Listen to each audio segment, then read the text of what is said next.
I'm delighted to welcome you to today's staged reading of But It Was True, We Were Free, which will follow the unveiling of a memorial plaque to the soldiers of the 45th US Division.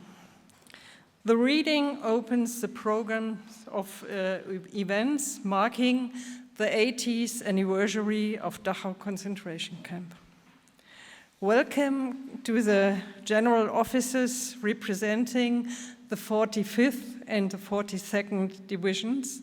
A warmly welcome to Dr. Richard Baum, World War II veteran of the 20th Division, Amata Radewagen-Coleman, member of the US House of Representatives and the House Committee on Veteran Affairs, James Miller, Consul General of the US Consulate in Munich, and Andrew Parker, son of Leonard Parker, Dachau liberator of the 45th Division. Your presence here today is a great honor for us. A warm welcome to the Holocaust survivor Abana Ohr.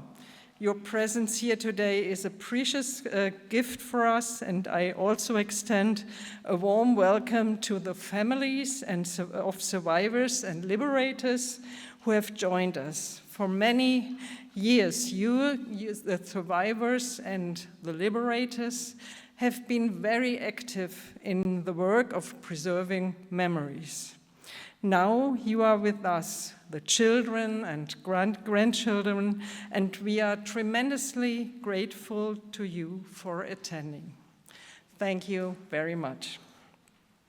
I would also like to extend a warm welcome to Dominique Bouet, President of the International Dachau Committee, Karl Freller, Director of the Bavarian Memorials Foundation, and Florian Hartmann, the Mayor of the city of Dachau, as well as Stefan Löwel, the District Administrator. I'm delighted that the students from the Bavarian International School have poured so much time and dedication into presenting the extremely moving life stories of the survivors. Many thanks to all of you. It's great having you all here. Ladies and gentlemen, I quote, "The Americans are here, the Americans are in the camp. Yes, yes, they are on the roll call square. Turmoil breaks out. Sick people leave their beds. The almost cured and the staff race out of the barracks, jump out of the windows, clamber over the partitions. Everyone rushes to the roll call square. Cries and cheers can be heard from afar. The faces of sick inmates are excited, transfigured. They are here. We are free. We are free."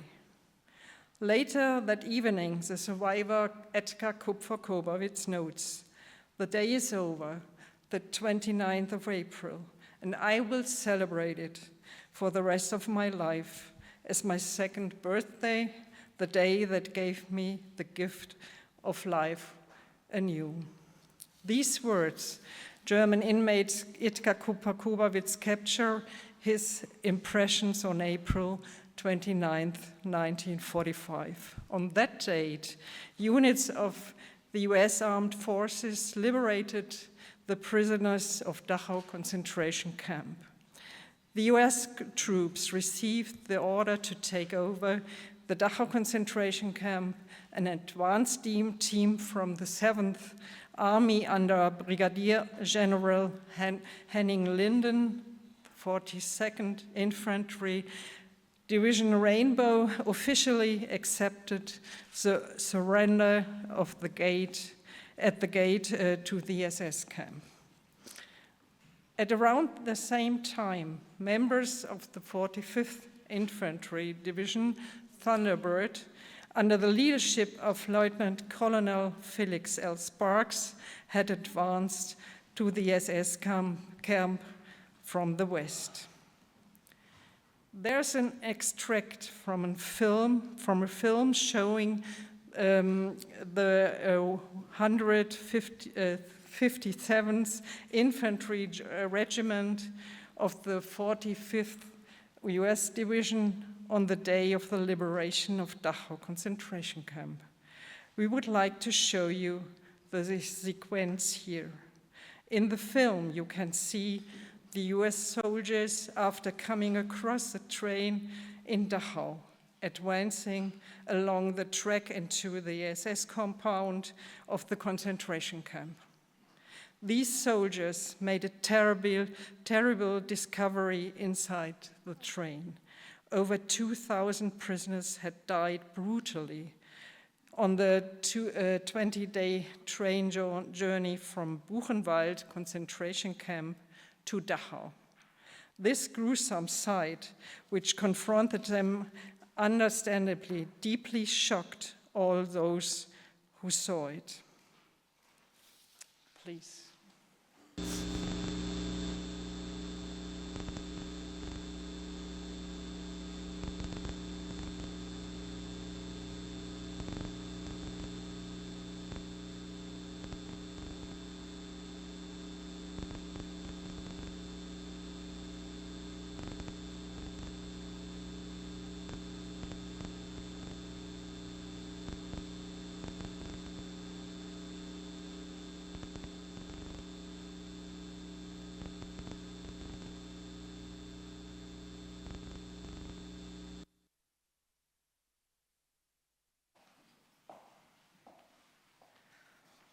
This day marked the end of the history of Dachau concentration camp, but by no means the end of the survivors' history. Many lived in DP camps for the following weeks, or even months or years, waiting for travel permits or the opportunity to go home.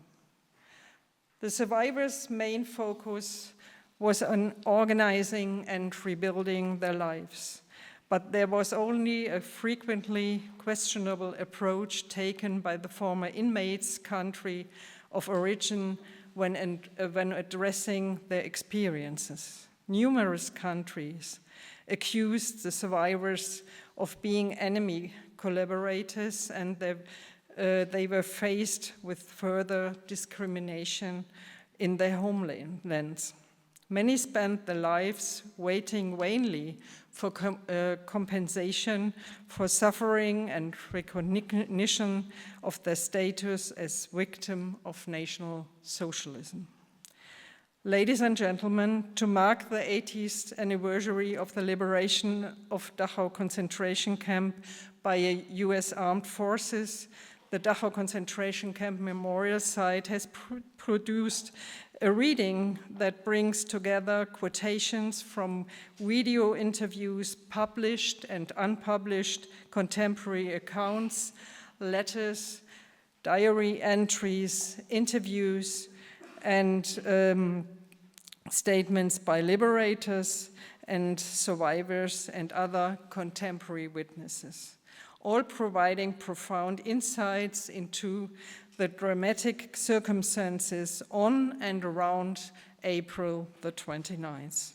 The reading that we will now hear, performed by students of the Bavarian International School to mark the occasion of the 80th anniversary, presents impressions of the liberation itself and as well as the after effects of the survivors' experiences, which will never fade. The reading is not only focuses on the perspective of the survivors, but it also includes quotes from the camp's numerous liberators. Finally, it only remains for me to express my deepest appreciation to all those involved. Ladies and gentlemen, members of staff at Dachau concentration camp memorial site spent recent months developing the reading we are about to hear. They sifted through research sources and assembled the most poignant statements into a script for a stage reading. My sincere thanks go to my colleagues Alex Pierman, who consulted with Dr. Dirk Riedel, Max Lüttgens, Dr. Niels Weise, and my colleague Martina Fenter.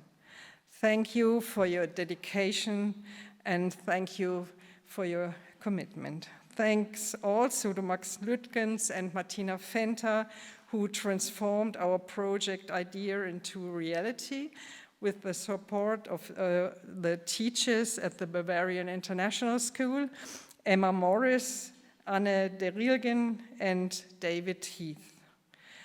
Heartfelt thanks to the students from the Bavarian International School who were equally enthusiastic about the project and clarified the international perspective of the inmates' society by reading the quotations in their original languages. Heartfelt thanks to the musicians from the Dachau Youth Orchestra as well, and I'm sure I'm looking forward to the reading as much as you are. Please welcome the students from the Bavarian International School, and thank you very much for your attention.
U.S. Liberator Leonard Parker was born in Poland on January 16, 1923, to Russian Orthodox Zionist parents as his family were emigrating to the USA. He grew up in Milwaukee, USA, and later served in the 44th and 45th Divisions of the U.S. Army from 1942 to 1945. After the war and his return to the USA, he studied and later founded a very successful architecture firm. He died in 2011. Many times since I've come overseas, while miserable in wet forecastle, or sweating out a Jerry artillery barrage, or laying out in the rain, pinned down by enemy small arms fire, I have asked myself what it is all about. Why am I here? Why? After what I saw the past few days, it seems easy to answer the questions which up to now seemed unanswerable. You see, 3 days ago, we freed a German concentration camp, the second largest in all of rotten Germany, at Dachau, just outside of Munich.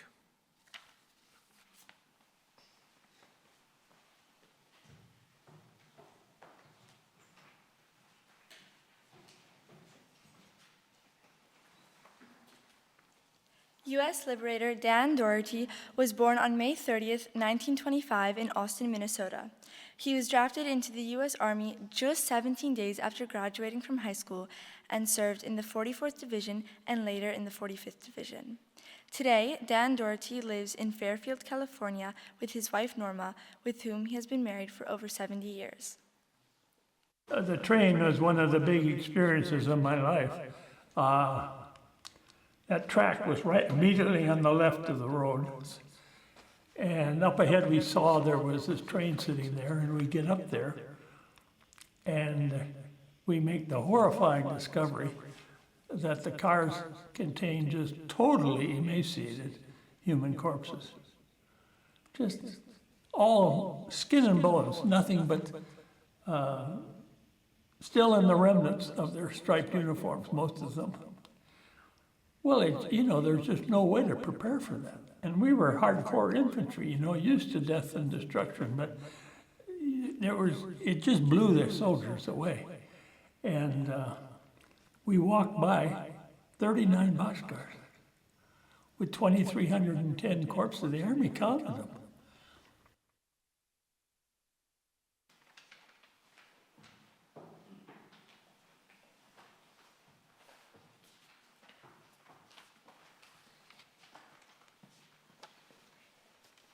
Concentration camp inmate Jan Domagaya was born on December 14, 1896, in Upper Silesia. He was sent to Dachau concentration camp on May 6, 1940, and remained there for almost 5 years. After liberation, he was employed as camp secretary at the Dachau concentration camp office, and organized, among other things, the repatriation of his compatriots. Jan Domagala died in Poland in 1965. Od szeregu dni słychać było z odległości artylerię, co podnosiło więźniów na duchu, gdyż oczekiwano z utęsknieniem godziny oswobodzenia. Że moment ten nastąpi jednakże tak szybko, tego nikt nie oczekiwał.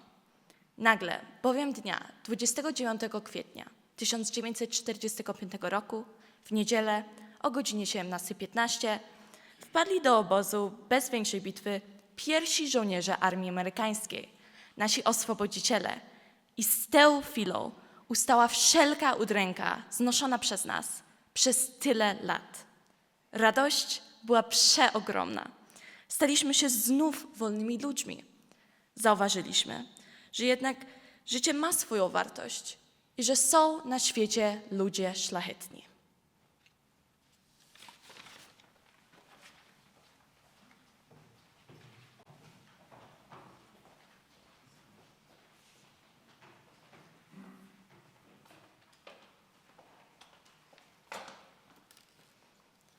Journalist and war correspondent Margaret Higgins was born in Hong Kong on September 3, 1920.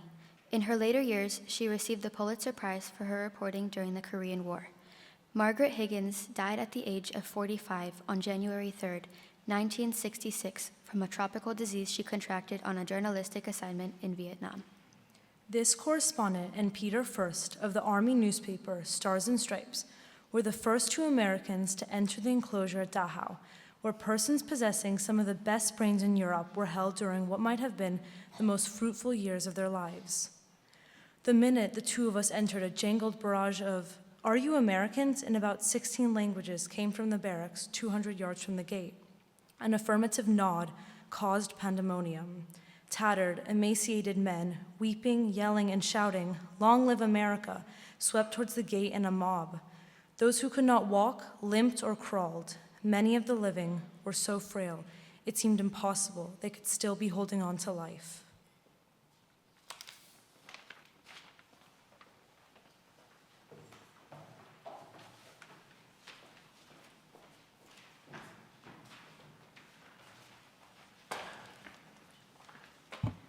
Concentration camp inmate Arthur Olo was born on November 15, 1913 in Angleur, Belgium.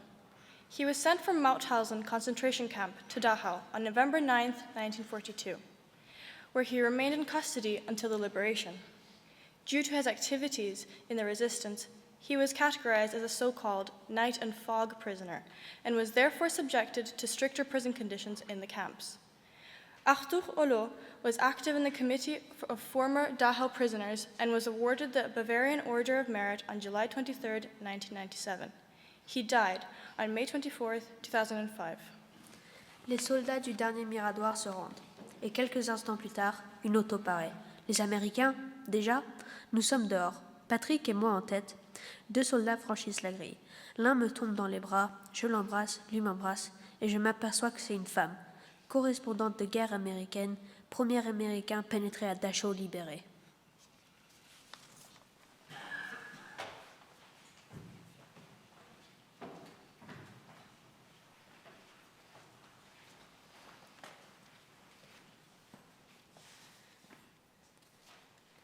U.S. Liberator Karl Mann was born on March 5, 1925, in Germany's East Prussian capital of Königsberg. He served with the 157th Infantry Regiment of the 45th Division in Italy, France, and Germany. On the day of the liberation, he was the translator for the commanding officer, Felix Sparks. After his military service, Karl Mann lectured as a professor for 39 years at Duquesne University and passed away in Lewisburg in January 2022 at the age of 96. Colonel Sparks and I headed for the prisoner compound of the concentration camp. As we got closer, we could hear a tremendous joyful roar coming from this enclosure. Finally, we reached the compound's wire fence, behind which thousands of inmates were cheering the arrival of their American liberators. At the Jur House, the building next to the compound's entrance, was the famous wrought iron gate which contained the words, "Arbeit macht frei." One of my first observations was how our soldiers, who were not permitted to enter the compound, were throwing cigarettes and candy bars over the barbed wire fence to the prisoners.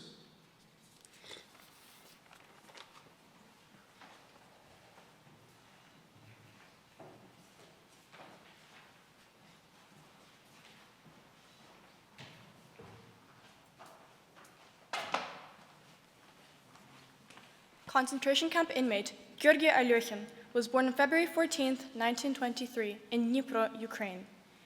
He arrived in Dachau on March 16, 1945, from Mauthausen concentration camp, just a few weeks before the liberation. In the decades following the liberation, Georgi Alyoshin worked as a scientist for heart disease in his home country. Следующее мое пробуждение, я пришел в сознание от шума и криков. Это был апрель, 29 число. Это было освобождение лагеря американскими войсками. Радость лагеря неимоверная. Увидел я проходящих по бараку вместе с узниками американских солдат. Но подняться с койки я еще не мог. Потом я стал выздоравливать. И вместе с другими бывшими узниками мы тогда поклялись, что никогда, пока будем живы, не забудем день 29 апреля, день освобождения из концентрационного лагеря СС Дachau. И будем отмечать этот день каждый год.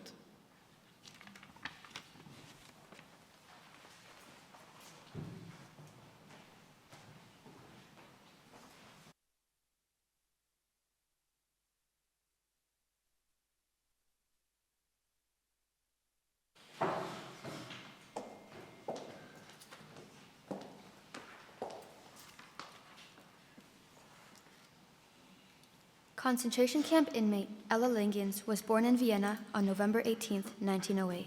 Arrested in 1942, Ella Lingens was transferred from Auschwitz to Dachau in December 1944. She used her professional experience as a doctor to care for the liberated prisoners after their liberation. Ella Lingens died on December 30th, 2002 in her hometown of Vienna. Langsam erwachten wir zu dem Bewusstsein, dass wir frei waren, wirklich frei. Aber manche brauchten lange, bis sie es nicht nur wussten, sondern auch fühlten. Die paar Wochen, die wir dann noch im Lager auf die Heimfahrt warten, waren für manche ein Glück, wie ein Schutz gegen die Caisson-Krankheit ist. Zunächst waren wir glücklich und stumpf zugleich, aber es war eben doch wahr, wir waren frei. But it was true. We were free.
Ganz herzlich danken, dass Sie heute bei uns waren und beehren Sie uns gerne wieder in den nächsten Tagen. Wir haben praktisch jeden Tag auch eine Form der Begegnung und ich freue mich tatsächlich auf die nächsten Tage mit Ihnen. Herzlich willkommen und bis bald und bis morgen, übermorgen und bis Sonntag. Dankeschön.